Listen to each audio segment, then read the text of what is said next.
મોરબી નજીક આવેલા વાવડી ગામ પાસે બુધવારે મોડી રાત્રે લુખ્ખાઓનો આતંક સામે આવ્યો હતો, જેમાં એક બેકરીના વેપારી સાથે પૈસાની લેતી-દેતી બાબતે આરોપીઓએ ગાળો આપી તેને જાનથી મારી નાખવાની ધમકી આપી હતી. આ બનાવ બાબતે મયુરીબેન દિલીપભાઈ રૂપાલા દ્વારા મહેશભાઈ ઉર્ફે લાલાભાઈ સવસેતા અને જગદીશ ઉર્ફે જાગો સવસેતા સામે સિટી એ ડિવિઝન પોલીસ સ્ટેશનમાં ફરિયાદ નોંધાવી હતી. આ આરોપીઓ દ્વારા અન્ય એક વ્યક્તિ પર ગાડી પણ ચડાવવાનો પ્રયાસ કર્યો હોવાના સીસીટીવી ફૂટેજ પણ આવ્યા સામે હતા. આ ઘટનાને લઈ મોડી રાત્રે સામાજિક અને રાજકીય લોકો પણ પોલીસ સ્ટેશન ખાતે મોટી સંખ્યામાં લોકો દોડી ગયા હતા, જેને માહોલ તંગ બન્યો હતો.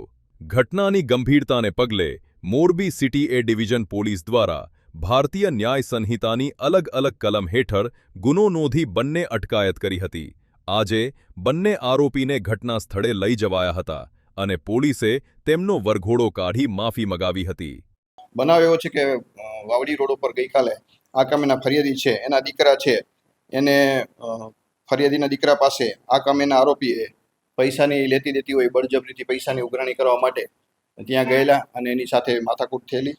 અને એ બાબતે એને આ કામેના આરોપી મહેશ ઉર્ફે લાલો આયદાન બોરીચા અને જગદીશ સદાભાઈ સવસેટા બંનેઓ ત્યાં ગયેલા અને એની સાથે બનાવ બન્યો, જે બાબતે ગુનો દાખલ કરી તાત્કાલિક એ ડિવિઝનની પોલીસ દ્વારા બંને આરોપીની ધરપકડ કરાવી અને બંનેને કામે જે ગુનામાં જે વપરાયેલ છે એ વાહન તથા આ કામે જે મહેશ છે એનો ગુનાહિત ઇતિહાસ અને સામેનો આરોપી 2 નંબરનો જગદીશ છે એને પણ ગુનાહિત ઇતિહાસ જોઈ અને આગળની કાર્યવાહી એ ડિવિઝન કે ચલાવી રહ્યા છે. એને પૈસાની લેતી દેતી હતી. ફરિયાદી બેન છે એની પાસેથી આ કામેના મહેશ અને જગદીશ એ પૈસા એની માંગણી હતી લેવાના હતા, એના માટે ગયા હતા. એ બાબતે બનાવ બનેલો છે. હા, એની જે તપાસ ચાલુ છે, એની તપાસ જે કામે સ્કોર્પિયો પણ એ અને આ જે બનાવ જેના માટે બન્યો છે એની ઊંડાણપૂર્વક તપાસ કરી અને જે આરોપીનો ગુનાહિત ઇતિહાસ છે એ પણ જાણી અને કાયદેસરની કાર્યવાહી કરવામાં આવશે.